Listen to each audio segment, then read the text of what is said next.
एक और बात, सबसे बढ़िया आज आप लोगों को क्या करना चाहिए कि जीते जी आप भंडारा कर दो। आप गांव वालों को बुला लीजिए और उनको बताइए कि हम अभी जिंदा हैं, कल मर जाएंगे, हमारे बच्चे भंडारा करे कि ना करे, मृत्यु भोज, उससे कोई हमसे लेना देना नहीं है। करें तो अच्छा, ना करें तो उनकी औकात। लेकिन आज मैं जिंदा हूं, मेरी उम्र 70 साल है, 60 साल है, 50 साल से आगे चला गया हूं, कोई ठिकाना नहीं है, बीमार रहता हूं, कुछ भी हो सकता है, नहीं भी हो तो भी मर जाएंगे आप। तो आप जीते जी एक दिन भंडारा कर दीजिए, रिश्तेदारों को बुलाइए, गांव वालों को बता दीजिए कि मेरे मरने के बाद कोई भंडारा नहीं होने वाला है। आज मैं जिंदा हूं, मेरे पास रुपया कुछ है गठरी में, मेरे वो बटुआ में, मेरे गुल्लक में कुछ पैसा इकट्ठा किया हूं, 2, 10, 5 हजार। आज मैं चाहता हूं कि मैं भंडारा कर दूं, और आप जीते जी भंडारा कर दो, पुण्य कमाओ, अपने भंडारा को अपनी आंखों से देखो। साधु संत आएंगे, सत्संग होगा, आशीर्वाद मिलेगा, लोग बाग आएंगे, गजब आदमी है भाई ये गरीब दासीन, देखो है तो नाम गरीब दासीन, देखिए, लेकिन ये या प्रेम दासीन या श्रद्धा दासीन या कोई गरीब दास, कोई फकीर चंद, जीते जी अपना भंडारा कर रहा है। वाहवाही होगी, गांव भर नहीं, जिला भर में आपकी वाहवाही होगी, नाम होगा, और बहुत दूर तक ये इसका प्रभाव जाएगा, संदेश जाएगा। तो आप लोग जीते जी भंडारा करिए, क्योंकि मृत्यु भोज एक तरीके से बहुत ही बुरी परंपरा है, पाप है मृत्यु भोज। बताइए, यदि आदमी जो मर गया या मर गई, उसकी दादा दादी, माँ बाप, जो बड़े बुजुर्ग, अधेड़ जो भी मरा है, उसके घर में संपत्ति है, उसके घर वाले इतनी औकात में हैं कि मरने वाला छोड़ के गया है कि कम से कम 1000 लोगों को या 100 लोगों को खिला सकता है, तब तो आप मृत्यु भोज करिए, समझ में आता है, खुशी खुशी करिए, जितनी औकात है, जितनी ताकत है। लेकिन जो गरीब है, जो सुबह कमाता है, शाम तक खा के खत्म कर देता है, कमाने वाला एक ही बंदा है, ज्यादा लोग नहीं हैं, तो उनको हटाइए, ऐसा मत करिए उनके सामने, उनको संभालिए, उनको बचाइए। उनके घर में शाम की रोटी बनेगी कि नहीं, शाम को चूल्हा जलेगा कि नहीं, कोई ठिकाना नहीं है उनको। सोचिए जरा, इतने गरीब हैं जो दाने दाने के मोहताज हैं, दूसरों के जूठन पर जीने वाले लोग हैं। ऐसे भी घर हैं जो जूठन मिलता है, बचा खुचा भोजन मिलता है दूसरे के घर से, उसको शाम को खा करके फटी गुदड़ी पर, फटी चटाई पर सो जाते हैं। इन लोगों को आप मृत्यु भोज में घसीटोगे कि तुम्हारा बाप मर गया, तुम्हारी माँ मर गई, तुम भंडारा करो, तो कितना बड़ा पाप है। फिर जो मरा है कराहते हुए, तड़पते हुए, बीमारी से हाय हाय करते हुए, जिनके लिए गोली दवाई का इंतजाम ना हो पाया, यही गांव वाले, यही रिश्तेदार, जो वो आदमी मर रहा था तब पूछा नहीं उसको मरते बखत, दवाई का इंतजाम नहीं किया, हेल्प नहीं किया, दाल चावल नहीं दिया, आटा आलू नहीं पहुंचाया, अब वो मर गया तो खाने के लिए जीभ लपलपा रहे हैं और कह रहे हैं कि ये भंडारा तो करना ही पड़ेगा, मृत्यु भोज तो करना ही पड़ेगा। ये सदियों पुरानी परंपरा है, ग्रंथों में लिखा है, शास्त्रों में लिखा है, और ये पंडे पुरोहित भी आ गए, मुल्ला मौलवी पोप पादरी भी आ जाते हैं कि घर अपवित्र हो गया, घर मसान घाट हो गया है, इसकी जो आत्मा की काली छाया है, इससे बाहर निकालना है, अनर्थ हो जाएगा, ये हो जाएगा, वो हो जाएगा। इतना डरा देते हैं घर वालों को कि उनको मजबूरी में उधार लेकर के कर्म कांड करना पड़ता है और मृत्यु भोज को अंजाम तक पहुंचाना पड़ता है। मतलब मृत्यु भोज के लिए रोटी सब्जी दाल पूरी हलवा के लिए उधार मांगकर, लोन लेकर के करवा रहे हैं। बताइए कितना बड़ा पाप है ये। इसीलिए मृत्यु भोज अभिशाप है, इससे देश को बचाइए।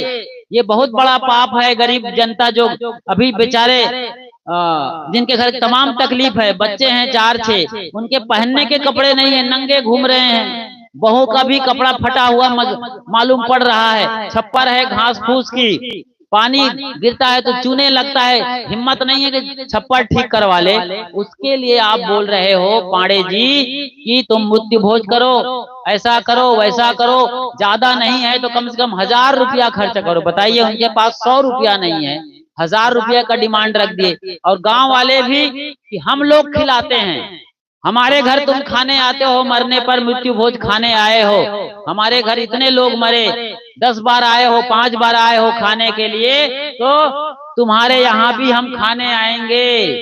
ये जो इसका लालच है, कितना बड़ा दोष है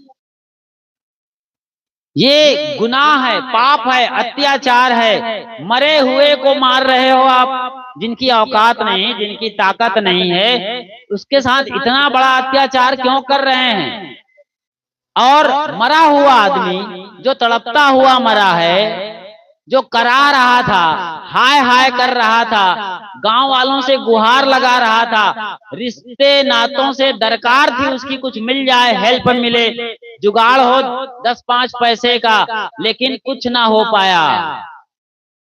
उल्टे लोगों ने ताना मारा कि जिंदगी भर कमाया नहीं, तुम गलत आदमी हो, तुमने पाप किया है, धर्म कर्म नहीं किया है, उसका या उसकी सजा मरते मरते भुगतो। ऐसे ताने मारने वाले लोग आज खाने आए हैं। तो मृत्यु भोज आप खा भी रहे हो, चाहे वो हलवा पूड़ी खिला रहा हो, नुक्ती और पूड़ी खिला रहा हो, या दाल भात चावल या खिचड़ी भी खिला रहा हो, जो भी वो मृत्यु भोज में खिला रहा होगा, क्योंकि उसके उस मृत्यु भोज में घर वालों की चिंता, फिक्र, दुख, हताशा, पीड़ा, निराशा और मरे हुए आदमी की कराह और उसकी तड़प, उसकी आह, सब उस मृत्यु भोज में समाई हुई है।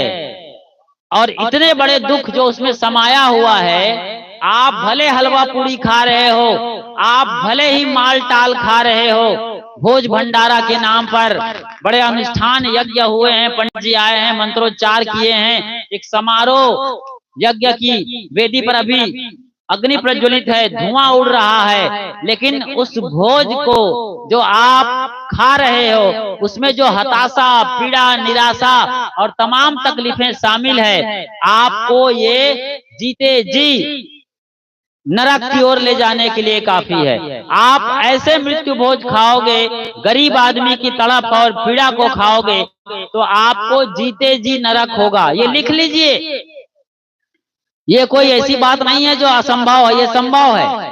आपको इतनी समझ नहीं है कि किस घर में क्या स्थिति है, क्या परिस्थिति है, लेकिन आपकी सामाजिक मर्यादा को देख रहे हो अपनी। आपने खाप पंचायत बैठाया हुआ है, आपने ऐसा ढर्रा चला दिया है, आपने ऐसा कानून बना दिया है अपनी गोत्र में, अपने समाज में, अपने लोगों के बीच में, अपने जो जैसे गुर्जर है या कोई जाट है, कोई यादव है, तो ये जो जातियों में बटे हुए लोगों ने ऐसा ऐसा ढोंग ढकोसला को तथा कथित पंडित पुरोहितों के साथ मिल करके इतना बड़ा दुखदाई पहलू बना दिया है कि ये मृत्यु भोज और कर्म कांड आज अभिशाप बन गए हैं। इसीलिए कई जातियों में, कई परंपराओं में, कई गांवों में मृत्यु भोज बिल्कुल बैन है। अब सरकार को भी इस पर काम करना चाहिए और मृत्यु भोज पर बैन लगाना चाहिए, ये बहुत जरूरी है, वरना आने वाली पीढ़ी कभी माफ नहीं करने वाली है। हाँ, जिसकी औकात है, जिसको लगता है मेरे माँ बाप, मेरे लोग ने कमाया है, बैंक में पैसा रखा है या हमारे हाथ में दिया है, हमारे पास क्षमता है कि हम 1000-500 लोगों को या गांव वालों को कुछ खिला सकते हैं, तो आप खिलाइए खुशी खुशी, उसमें कोई एतराज नहीं है। लेकिन आप किसी के ऊपर मजबूरी को जरूरी बना दो या मजबूरी के नाम पर उन्हें परेशान करो कि नहीं ये करना पड़ेगा, तो ऐसा मृत्यु भोज कभी फलित नहीं होगा और पूरे गांव वालों के लिए अभिशाप है। ये सारे गांव को नरक होगा, जीते जी नरक कर रहे हो आप। मर गए, उसकी लाश पर आप लड्डू पेड़ा खाना चाहते हो? सोचो जरा, मरे हुए आदमी की लाश पर लोग लड्डू पेड़ा खाना चाहते हैं। अभी उनको जलाए हैं, उनकी अग्नि ठंडी नहीं हुई है और उसी जलती हुई अग्नि पर ये तलना चाहते हैं, हलवा और पूड़ी बनाकर खाना चाहते हैं। भजिया पकौड़ी तल रहे हैं, हलवा और पूड़ी निकाल रहे हैं, छान रहे हैं उस लाश की आग पर। इन्हें कोई माफ करेगा? इनके पुरखे भी होंगे, ये कहते हैं कि हमारे पुरखे आसमान में हैं, उनके पुरखे तक माफ नहीं करेंगे। मरे हुए पुरखों की तो बात छोड़िए, खाने वाले के पुरखे भी उनको अभिशाप देंगे, भैया तुम ये क्या पाप कर रहे हो? हमने कितना पुण्य का काम किया है, गांव में कुआं खुदवाया, तालाब बनवाया, पशुओं के लिए चारागाह हमने सुरक्षित रखा है, और कितने बहू बेटियों का, विधवाओं का हमने शादी विवाह किया है। हमारा नाम था। हमारे जमाने में हम भले लालटेन के जमाने में पैदा हुए, बिजली नहीं थी, मोटर नहीं थी, पंखे, cooler, fridge, washing machine, mobile, rocket, हवाई जहाज, ये कोई जमाना नहीं था। वो अंधेरे युग में हमने इतना पुण्य का काम किया है, और आज इंटरनेट के जमाने में, आधुनिक टेक्नोलॉजी के जमाने में ये क्या इतना बड़ा पाप कर्म कर रहे हो कि गरीब आदमी के घर में तुम मृत्यु भोज के लिए उकसा रहे हो, उनको मजबूर कर रहे हो, उनकी औकात बता रहे हो। अरे तुम अपनी औकात देखो, अपनी इमेज देखो, अपनी प्रतिष्ठा को इतना क्यों गिरा रहे हो? अपनी समझ को बेच रहे हो, और भगवान भी तुम्हें माफ नहीं करेगा। भगवान क्या है? भगवान है जो हम अच्छा करते हैं उसी का समुचित रूप, समुच्चय रूप। जो भी हम तन मन वचन से अच्छे कर्म करते हैं पुण्य के, वही भगवान का रूप बनता है। तो चाहे वो कोई कर्म कांड हो, चाहे कोई मृत्यु भोज हो। जैसे अभी साहेब जी को बुलाए हैं, साहेब जी जयंतीपुर के अपने मठ से आए हुए हैं अपने पूरी मंडली के साथ, और देखिए कितना सुंदर सत्संग हो रहा है। अभी ये पाठ पूजा करेंगे, जो उनकी मर्जी होगी, फूल और भेंट के रूप में 10 रुपया, 5 रुपया, जो उनकी समझ है वो देके बंदगी करते हैं। कोई यहाँ पर मांग नहीं है कि हम 5,000 लेंगे, 10,000 लेंगे तब आपके घर में ये 13वीं के कार्यक्रम में आएंगे। दरअसल ये श्राद्ध का कार्यक्रम है। देखा आपने, ना कोई हवन कुंड है, ना चावल पीला किया गया है, ना सुपारी मंगाया है, ना नारियल, ना कपड़े, ना लत्ते, ना कलश, ना कुछ नहीं। ये सब ढोंग और पाखंड है। जब आपकी बुद्धि नहीं जग रही है तो ये लोटा में, कलश में, हाड़ी में दिया जला करके क्या होगा?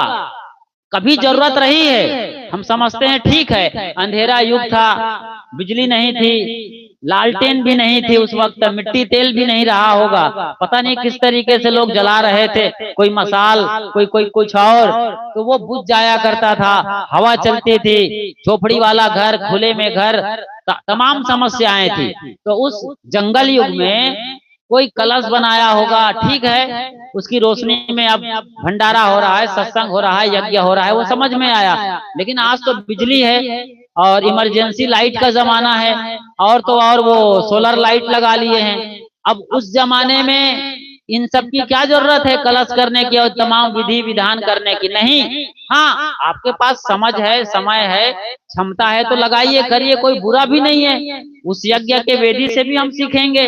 अंतर ज्योति शब्द एक नारी, साहब ने कहा है ये अंतर ज्योति को जलाओ, ये बाहर वेदी की ज्योति, ये भी अग्नि है। और हमारे जो वेद हैं, चारों वेद, उनका जो पहला शब्द है, मंत्र का पहला अक्षर है, वो अग्नि से शुरू होता है। अग्नि मिले पुरोहितम, कि पुरोहित लोग अग्नि की वेदी पर या अग्नि के साक्षित्व में मंत्रोच्चार करते हुए कर्म कांड को आगे बढ़ाते हैं, और देश दुनिया के लिए सुंदर भाव रखते हुए एक ऐसा माहौल बनाते हैं जिसमें सबको सुख शांति मिले। ऐसी प्रार्थना और पूजा के लिए अग्नि की वेदी बैठाई जाती है। लेकिन उसकी क्या जरूरत है जब ज्ञान की वेदी जल रही हो? आपके बुद्धि में आग लगनी चाहिए। आग लगने का मतलब समझ बढ़नी चाहिए। आप समझिए